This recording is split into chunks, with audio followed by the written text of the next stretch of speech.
What's up, guys? Welcome back to Let's Play Basara 2! So it is the last time for Motochika to go up against his arch nemesis Mori Motonari. We've talked about him a little bit in the previous game, but much like Motochika, he was not playable.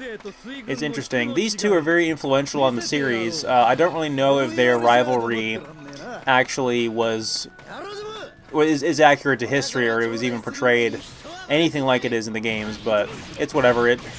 They're memorable nonetheless. So Motonari was the leader of the Aki province, which was right across the sea from where Motochika supposedly is. So that's why they tend to have conflicts at sea. In the anime, Mori Motonari and Motochika were rivals that mainly stayed out of the conflict with Nobunaga in Season 1, and then showed up right at the very end to help everybody gang up on him and effectively kick his ass. But in a later bonus episode we get at the end of the season, it shows how they got basically strong-armed into putting their differences aside and ganging up against the bigger threat. So we're going to be fighting him today. So of course this is a unique stage for this battle. We haven't seen this stage yet.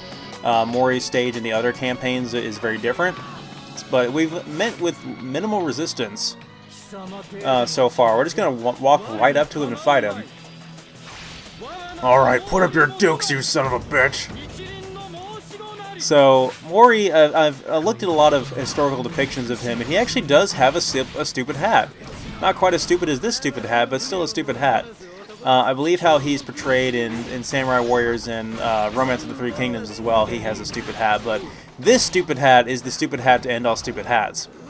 But thankfully, though, he no longer has that silly whip type weapon that he had. It looked like he was hitting us with a wet mop in the previous game, and now he actually has his signature sort of rosary style blade that spins around in a circle.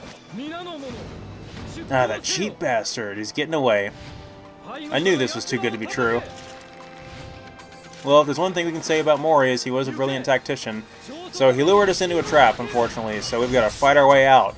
And now the map is full of enemies, so it's actually going to be a proper fight now. He has a whole archery team up here that's trying to take us out. So he basically just lured us into fighting and then ambushed us, which is quite crappy of him.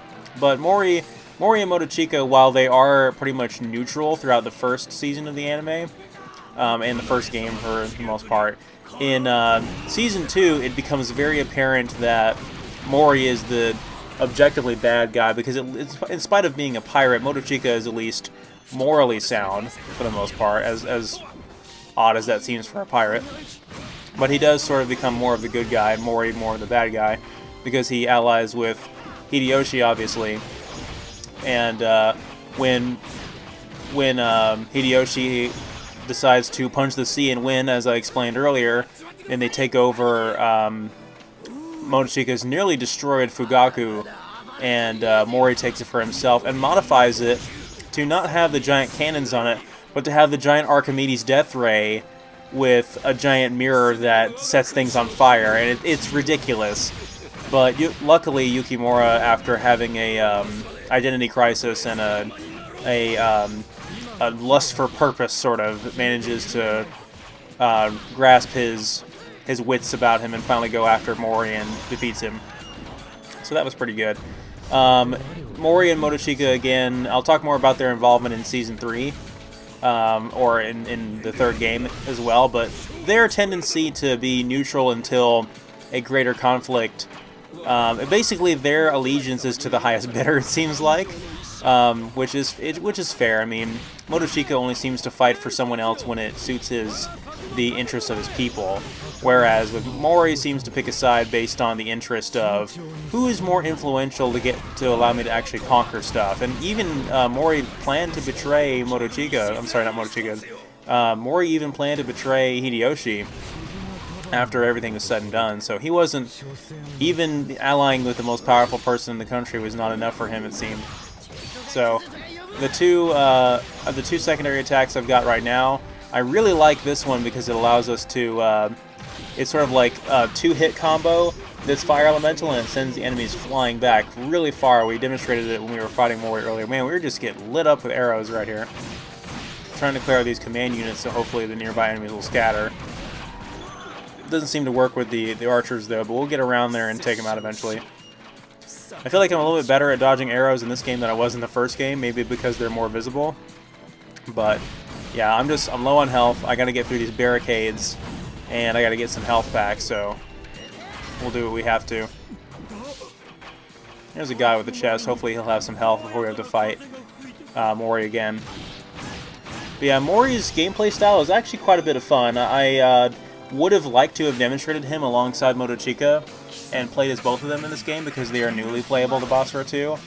But I may either just forego that altogether or save him for Basara 3 because I just had too many other characters I wanted to demonstrate in Basara 2.